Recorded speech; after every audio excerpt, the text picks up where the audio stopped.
মন্ত্রী তিনি এদেরকে মেল করেছেন চিকিৎসকদের যে আপনারা নবান্নে আসুন। স্বরাষ্ট্র সচিব মুখ্য সচিবকে নিয়ে মুখ্যমন্ত্রী মেল করেছেন এবং এরা অনড় রয়েছে। ওনারা যথেষ্ট বিচক্ষণ, ওনারা কি করবেন আমি তো প্রথম থেকে সকাল থেকেই বলছি। ওদের যে দৃঢ়চেতা, লক্ষ্য অবিচল থেকে মেরুদণ্ড সোজা করে লড়াই, তাকে গোটা বাংলার মানুষ স্যালুট করছে। আর এই মুখ্যমন্ত্রী মাইনরিটি মুখ্যমন্ত্রী, 46% লোকের ভোট পেয়েছে, 54% লোক এই মুখ্যমন্ত্রীর বিরুদ্ধে ভোট। আর এরা প্রথম থেকেই বলেছেন যে আমরা রাজনীতির বাইরে লড়াইটা করব। আমি ওদের থেকে, ওরা আমার ভাই বোনের মতো জুনিয়র ডাক্তার, আমি ওদের দাদা হিসেবে পরামর্শ এটাই দিতে পারি যে মুখ্যমন্ত্রী একটা রাজনৈতিক পোস্ট, এদের মুখ্যমন্ত্রীর সঙ্গে বসা উচিত হবে না। এরা বসলে মুখ্য সচিব অথবা গভর্নরের মধ্যস্থতায় বসুন। মুখ্যমন্ত্রী একটি রাজনৈতিক পোস্ট, এরা প্রথম থেকে যেহেতু রাজনীতির বাইরে থেকে লড়াই করেছেন, তাহলে এনাদের বসতে গেলে আমার মনে হয়, এটা আমার পরামর্শ, ফাইনালি ওরা কি করবে ওদের ব্যাপার। দে আর ভেরি এফিসিয়েন্ট এবং ওরা যথেষ্ট ইন্টেলিজেন্ট এবং কনসাস পিপুল এবং তারা দেশপ্রেমী পিপুল, হাইলি এডুকেটেড, MBBS হয়েছে, পড়াশোনাতে যথেষ্ট মেধার সঙ্গে পাস করে এরা আমাদের জীবন রক্ষাকারী। আমি এদেরকে একটাই পরামর্শ দেব, মুখ্যমন্ত্রীর সঙ্গে বসবেন না। কারণ আপনারা প্রথম থেকেই বলেছেন যে এই আন্দোলন রাজনীতির বাইরে। মুখ্যমন্ত্রী রাজনৈতিক ব্যক্তিত্ব এবং তিনি অনেকবারই জুনিয়র ডাক্তারদের হুমকি দিয়েছেন, ধমক দিয়েছেন, দেখে নেব বলেছেন, আমি চাইলে এফআইআর করতে পারি বলেছেন। তাই ওনাদের যদি বসতেই হয়, সমস্যা মেটাতে গেলে আলোচনার মাধ্যমেই হয়।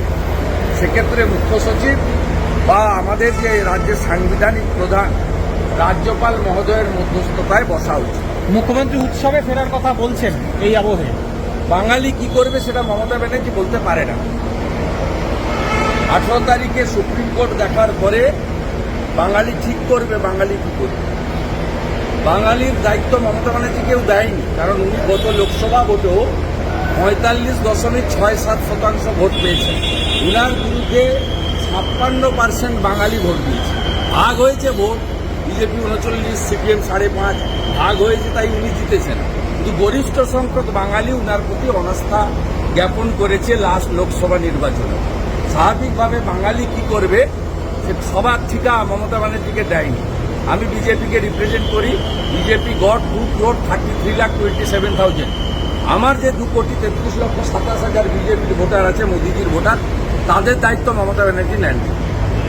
বাঙালিরা কি করবে 18 তারিখে লাইভ দেখবে গোটা বাংলা।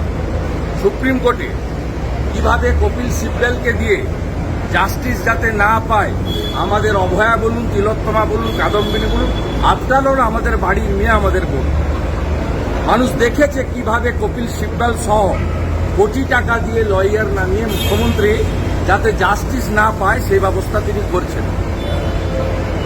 উনি নির্লজ্জ বলেই বলছেন যে বিচার পরে হবে, উৎসবে ফিরুন।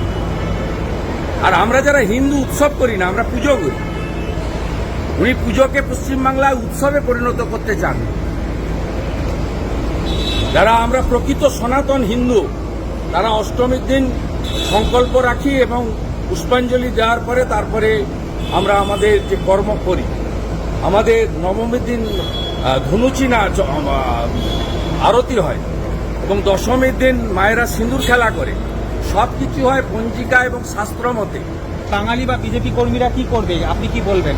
18 তারিখে সুপ্রিম কোর্ট বলার পরে বাঙালি কি করবে, বাঙালি যথেষ্ট সচেতন। বাঙালি রাজা রামমোহন রায়, ঋষি বঙ্কিমচন্দ্র, শরৎচন্দ্র চট্টোপাধ্যায়, রবীন্দ্রনাথ ঠাকুর, বিদ্যাসাগর, সর্বোপরি রামকৃষ্ণ দেব, বিবেকানন্দ, শ্রী চৈতন্যদেবের আদর্শে বাঙালি দীক্ষিত। বাঙালির মেধা আছে, বাঙালি বিশ্ব কাঁপায়। বাঙালি কি করবে, এই নিম্ন মেধার অশিক্ষিত মুখ্যমন্ত্রীকে ঠিক করার দরকার।